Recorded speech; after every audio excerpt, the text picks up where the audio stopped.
Hey, Jimena, this is Brittany. I just got done watching your video, and it was really heartbreaking for me because I see so much pain in your eyes, and I recognize so much of your struggle because it's definitely what I went through for such a long time. And so, I mean, to say that I get where you're at right now would be an understatement. I do. I know where you are, and I know what you're struggling with.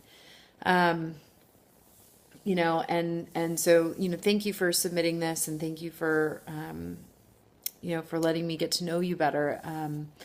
I really, really want to help you. The very first thing that comes to my mind when I hear you talk about your story, and you didn't allude to this, but it's I just kind of have a sense that people who struggle with anorexia or bulimia usually have some sort of traumatic event or something that happened to them in their past. And you may not even be consciously aware of it. Maybe it's something that happened to you at a very young age or something that you blocked out a long time ago. A lot of my students suffer from sexual abuse. That's very, very common. I would say 80% of my clients or my students have some sort of sexual abuse. And so, you didn't say any of this in your video, and I'm not trying to say that you have anything like this, but often when people have this disease where they can't stop thinking about food, they can't stop obsessing about their weight, it's because there is some sort of traumatic event that they've never been able to fully process from their past. And so, if you said that you've been following me for 2 years, thank you so much for doing that. I think I'd love to help, and hopefully you're getting a lot from all the emails that I put out. But one of the things that I talk about in my emails and that I teach in my classes is that, if you have specific events from your past that you have never fully processed, so that means if you had a fear, or if your parents got divorced and you felt abandoned, or, something as mild as going to school, when you're young and not feeling accepted, or, things like this. The subconscious mind doesn't know the difference between something that happened in the past and whatever's going on currently. And so anytime you have any sense of feeling insecure, or maybe you look in the mirror, you don't feel very good about yourself, it can immediately remind you of something that happened in your past. And that's what can cause you to have the obsessive thoughts about food, about your body, and things like that. And so I've developed this technique called echo tapping. And if you've come to all my free calls, there is one call that I talked about it, and I actually went through an example of this. And as my gift to you, I'm going to send you the guided meditation that walks you through this technique step by step. And basically what it does is it allows you to access your wounds, and I call them echoes.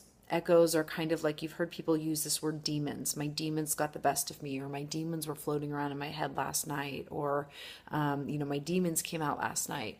Demons are, in my experience, little pieces of you that have experienced a traumatic event and were not able to understand or process it in the moment. For instance, if you were a little girl and somebody touched you funny, and they touched you in your private parts, but you weren't really sure what to make of it then. You couldn't process it then, but now as an adult you can. And so that little girl is actually trying to protect you and to process this trauma, but she can't because she doesn't understand it. And so the echo tapping allows you to go back in time and to tap for her, to tap with her, and to give her some perspective and tell her why it happened, and show her that she can look at it in a different way. And so often when you have these obsessive thoughts about food, it's some part of you or some experience that you had in your past that hasn't been fully resolved. And so it's your job now as the adult to heal those. I call them echoes instead of demons. I don't like the word demons. To heal those little pieces of you from your past. And in this meditation, this guided meditation that I created, it walks you through how to do that step by step. So anytime you're having an urge, like an emotional urge or a binge, or, you want to, or you can't stop thinking about your body, or you can't stop, thinking about food, or whatever it is that happens for you, I want you to put this audio on, put this meditation on, listen to it, go through the exercise. I promise you, it will do a world of difference. So that's the very first thing. The second thing is to go through and to just write down, and this is not an easy thing to do, but I can tell that you're really committed to your inner growth and your personal work. So what I want you to do is I want you to write down the things that happened to you in your past, that specific events. So like, for instance, the first day of school when, the first day of my new school in 5th grade, something like that, like something that you can still remember. It happened to you, maybe the girls made fun of you, or somebody said something to you, or, a teacher made you feel a certain way, whatever those events are that you can remember. I want you, if they were bad, I want you to write them down. I had a lot of sexual abuse in my past. And so, I had to write down every single time a guy touched me funny, or every single time some sort of abuse happened. And, when it's traumatic, when it's a big deal, you'll remember it from beginning to end. And so what I want you to do is I want you to write those things down. And then if you know how to do tapping, and if you don't know how to do tapping, there's tons of free resources online. But I want you to do the tell the story technique on those specific events. And you want to work with the worst ones first. So the worst event, if you can, just talk about it, tap through it, tap while you tell the story. And it's helpful to sometimes tell the story to someone else, but you don't have to. You can just say it out loud. So just talk through the event, and the tell the story technique, you can find it anywhere on the internet. Just EFT, tell the story technique, step by step. And so what you'll do with that is that you'll begin to process the traumas and the woundings from your past. And without a doubt, 100% of your issues right now that you're dealing with are coming from specific traumatic events from your past, 100%. And so, it can seem really overwhelming at first because you've got like this big list. I mean, so many people have had so many bad things happen to them, right? And so it can seem really big and really overwhelming at first. But what you'll notice happens is that as you start working through the biggest events, so when you start doing like, the day my stepfather tried to sexually abuse me, that was my biggest one. Once you start working through that, and then you work through the other ones, what you'll notice is that the smaller little ones that maybe don't have so much emotional charge, when you look at the piece of paper, it'll seem like those don't really matter anymore.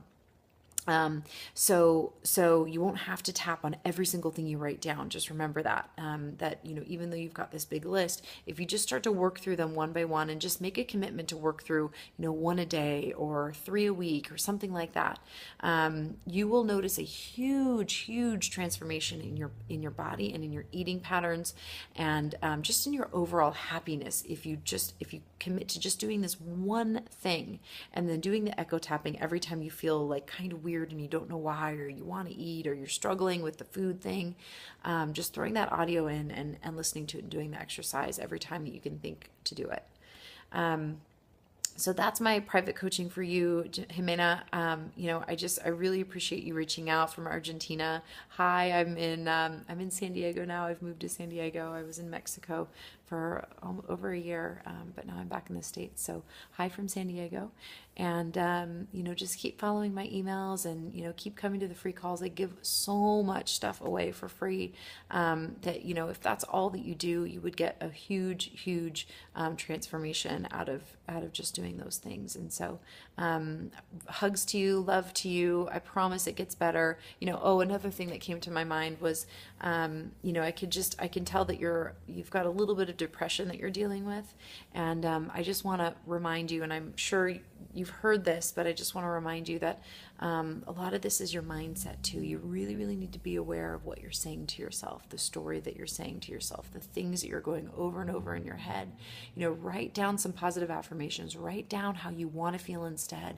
And every time you every time you feel yourself, being down or feeling sad, I want you to just say these positive affirmations. And if you need to have them in your cell phone or written out somewhere so that you can just grab them and read through them when you feel bad, do that. It makes such a huge difference in your overall attitude and positivity. I love Louise Hay. I love her books. I love her affirmations that she offers in all of her books. You Can Heal Your Life is a great one.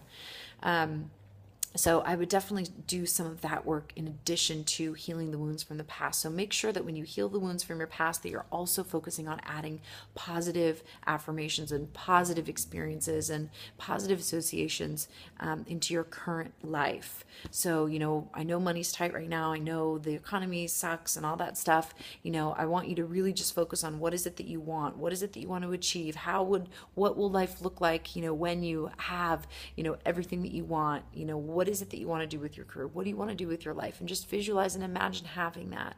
And so that will definitely lift your mood and bring up your vibration so that you just feel better throughout your day. So anyway, hugs to you, love to you, and I hope to connect with you again.